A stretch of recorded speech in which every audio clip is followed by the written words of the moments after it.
Welcome to bird media. నేను వైష్ణవి.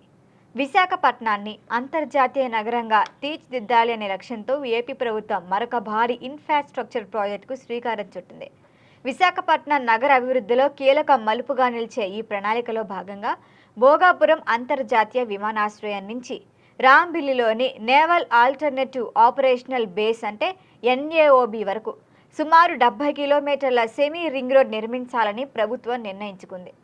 ఇక ఈ రహదారి భోగాపురం, ఆనందపురం, పెందుర్తి, సబ్బవరం గుండా రాంబిల్లిని కలుపుకుంటూ వెళ్తోంది. భవిష్యత్తులో నగర ట్రాఫిక్ రద్దీని తగ్గించడంతో పాటు ఉత్తరాంధ్ర జిల్లాలకు వేగవంతమైన ప్రయాణ సౌకర్యాన్ని అందించడమే ప్రధాన లక్ష్యం.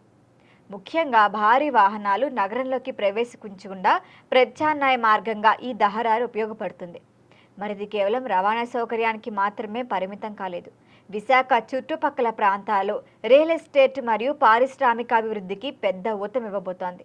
భోగాపురం విమానాశ్రయం నుంచి రాంబిల్లిలోని రక్షణ మరియు పారిశ్రామిక కేంద్రాలకు నేరుగా కనెక్టివిటీ లభించడం వల్ల లాజిస్టిక్స్ రంగం గణనీయంగా పుంజుకుంటుందని అంచనా.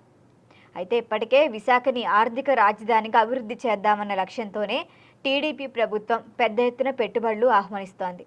ముఖ్యంగా ఐటీ రంగాల్లో నారా లోకేష్ విశాఖను గ్లోబల్ హబ్గా తీర్చిదిద్దే ప్రయత్నాలు చేస్తున్నారు.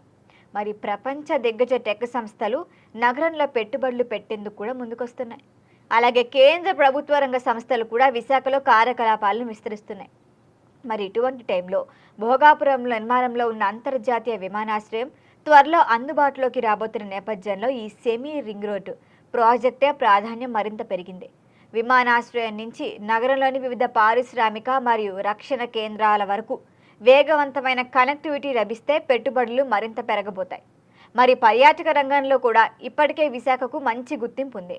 సముద్ర తీరాలు, పర్వత ప్రాంతాలు, ప్రకృతి అందాలతో దేశీయ, అంతర్జాతీయ పర్యాటకులను ఆకర్షిస్తోంది. ఇప్పుడు మెట్రో రైలు ప్రాజెక్టులు కూడా త్వరలో స్టార్ట్ అయ్యే అవకాశం ఉండటంతో ఇప్పుడు నగర స్వరూపం పూర్తిగా మారబోతోంది. మరి ఈ నేపథ్యంలో సెమీ రింగ్ రోడ్డు నిర్మాణం అభివృద్ధి సూచికగా భావిస్తున్నారు. అయితే రాష్ట్ర ప్రభుత్వం ఇప్పటికే భూసేకరణ ప్రక్రియని వేగవంతం చేయాలని ఆదేశాలు కూడా ఇచ్చింది. ఇక నేషనల్ హైవేస్ అథారిటీగా ఫిన్యా సహకారంతో అంతర్జాతీయ ప్రమాణాలతో ఈ రహదారి నిర్మించేలా ప్రణాళికలు సిద్ధం చేశారు. ఒకవేళ ప్రాజెక్టు పూర్తయితే భోగాపురం నుంచి రాంబిల్లికి ప్రయాణ సమయం చాలా తగ్గిపోతుంది. మొత్తానికి ఇప్పుడు విశాఖను గ్లోబల్ సిటీగా మార్చే వ్యూహంలో భాగంగా ఈ సెమీ రింగ్ రోడ్డు ప్రాజెక్టును ప్రభుత్వం ఎంతో ప్రతిష్టాత్మకంగా తీసుకుంది. ట్రాఫిక్ సమస్యలకు దీర్ఘకాలిక పరిష్కారం అయితే ఇది. వీటితో పాటు పారిశ్రామిక వృద్ధికి బలమైన మౌలిక వసతులు, ఉత్తరాంధ్ర అభివృద్ధికి కొత్త దిశ, ఇవన్నీ కలిపి ఈ ప్రాజెక్టును విశాఖ భవిష్యత్తుకు కీలకంగా మార్చనున్నాయి. దీనిపైన మరిన్ని అప్డేట్ల కోసం చూస్తూనే ఉండండి బర్డ్ మీడియా.